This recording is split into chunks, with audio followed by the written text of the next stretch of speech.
Hai, Assalamualaikum, salam sahabat YouTube.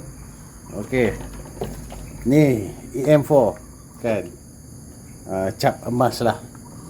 Boleh cari kat Shopee. Yang ni 5 liter, harga dalam RM20, tak masuk postage.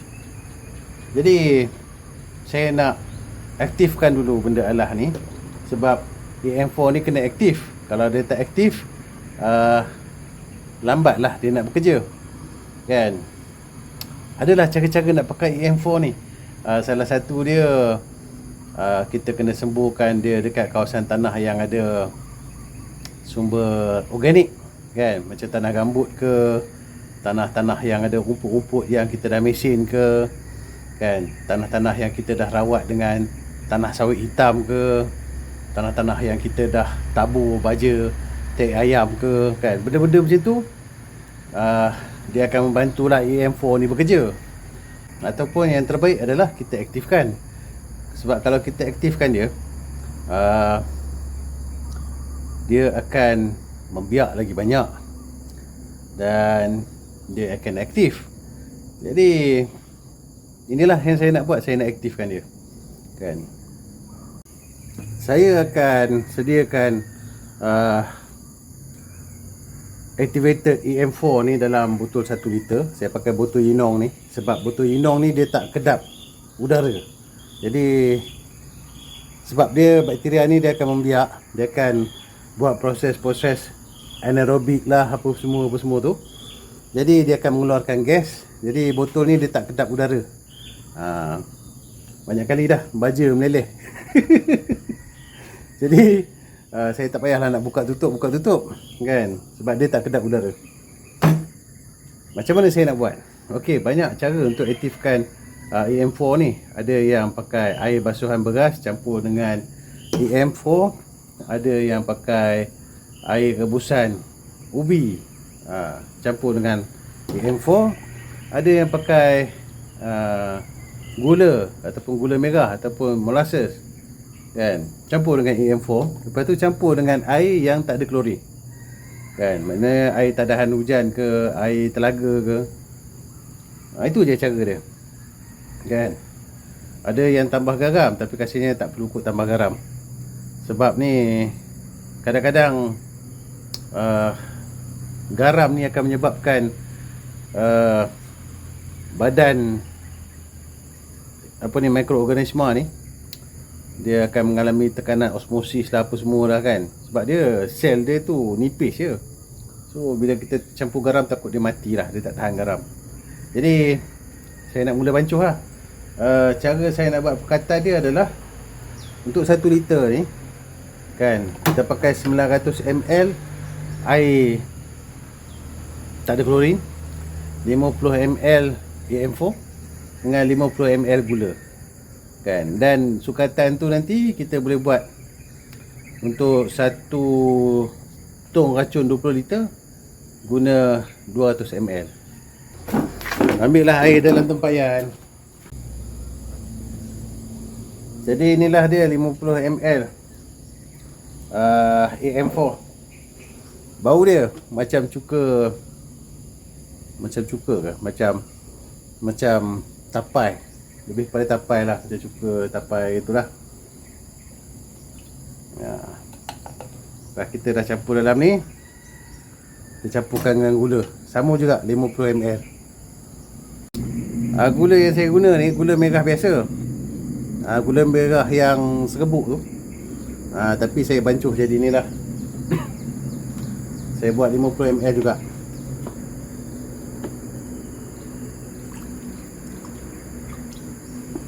ml.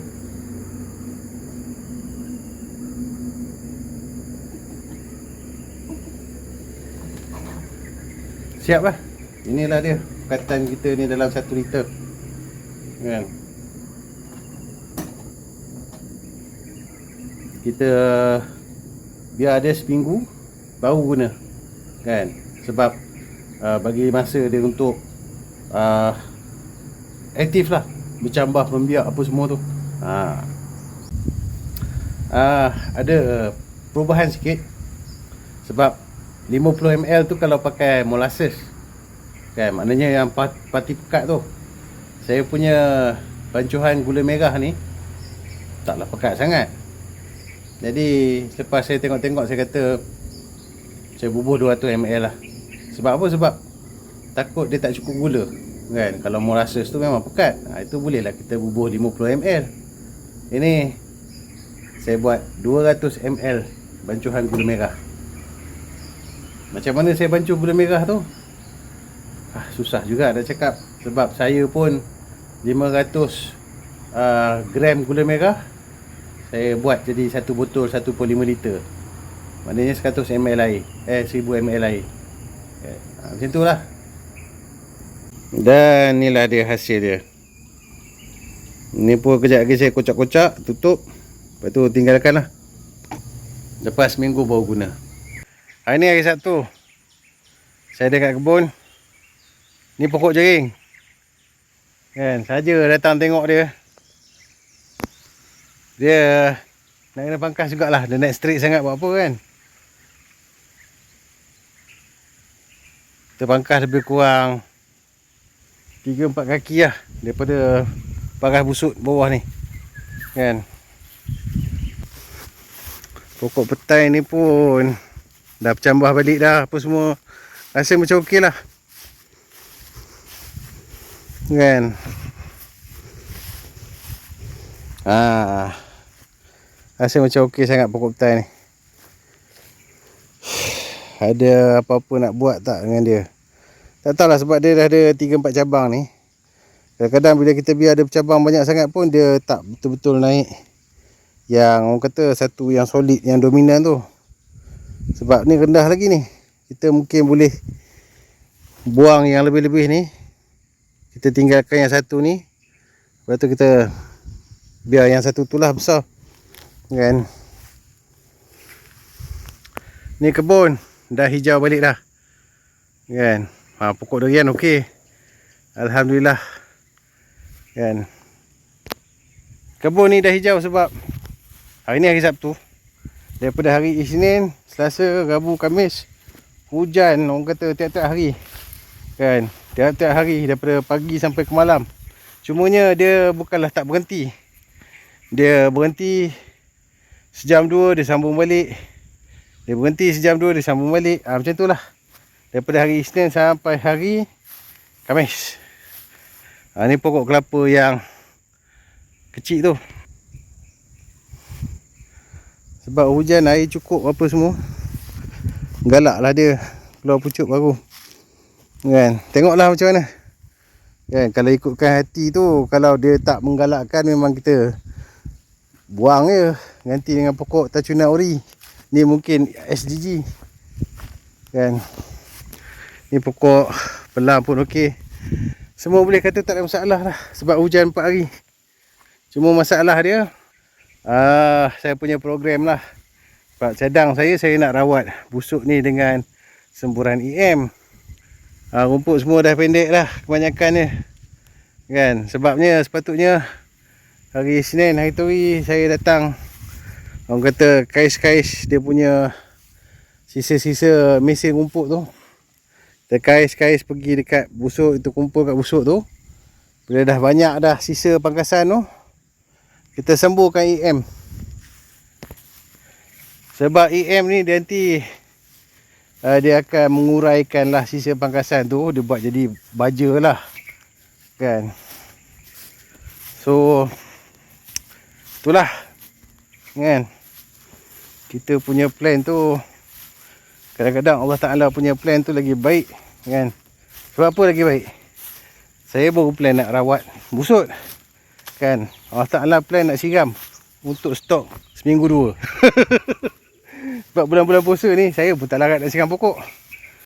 Jadi inilah dia EM yang saya buat 2 minggu lepas. Hari Isnin 2 minggu lepas. Memang bau dia macam bau tapai lah, bau masam tapai apa semua tu, bau cuka. Tapi memang EM dia akan bau macam ni. Dia tak akan bau busuk macam longkang. Itu dah tak boleh pakai, dia dah rosak. Mikroorganisma dia dah mati di bangkai. Kalau dia masam macam ni, makna dia masih lagi aktif lah kan. Ni parang kesayangan patah tadi. tebas pokok senduduk je pun boleh patah. Jadi cara kita nak pakai dia, 1 tong 20 liter ni kalau ikutkan dengan bancuhan yang saya buat itu hari, patutnya dalam 200 ml kan. 200 ml 1 tong 20 liter ni, ikutkan bancahan 50 ml EM campur dengan 50 ml molasses, campurkan dengan 900 ml apa nama tu, air tanpa klorin kan. Itu punya bancuhan peram seminggu. Lepas tu untuk kegunaan 200 ml campur dengan 20 liter air. Yang ni lebih kurang lah saya pakai macam tu lah. Tak sampai 200 ml untuk bancuhan pertama. Satu kebun ni pakai 2 tong lebih kurang. Bau tapai. Jadi inilah dia, saya dah bancuh 200 ml ni sebah dengan 20 liter air. Dan inilah rupa dia, cerai-cerai macam tu je. Bau dia itulah, bau cuka masam tu lah. Jom pergi sembuh. Jadi ni pokok ni lah, star apple kecil lagi. Sembuh macam ni je. Alah, lupa nak adjust kepala nozzle. Tak apalah, janji ada dia punya EM. Pokok cempedak pun sama lah.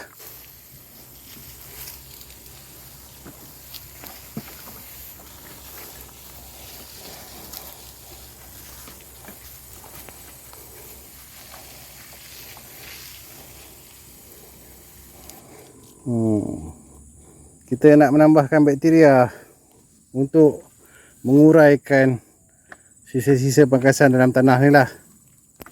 Ni pula pokok kelapa kan, nampak tanah je. Itu yang rasa macam alah, patutnya kita apa nama tu, sembuh lah dulu dengan kais lah dulu sisa pangkasan rumput-rumput yang ni kan. Kais bubuh longgok-longgok sini, adalah benda juga dia nak uraikan. Ni mayang kedua. Mayang kedua ni dah pecah, tapi ada dalam 5-6 biji je pun bunga betina. Yang lain semua bunga jantan lah. Yang tu masih kekal ada 3 biji kan. Tak tahu lah bila dia nak jadi ke, dia nak luruh ke, tak tahu lagi. Lepas tu mayang yang menyusul ketiga, yang keempat tak nampak lagi lah kan. Ada yang keempat dalam tu. Ni pokok mangga, sembuh sampailah dia punya busuk dia semua lembap. Ni pun dah besar dah ni kan. Tapi saya tak nak bela besar macam ni. Bulan 6 ni saya pangkas balik rendah. Yang pokok mangga tu bukan sebab apa, sebab saya memang nak kekalkan dia rendah.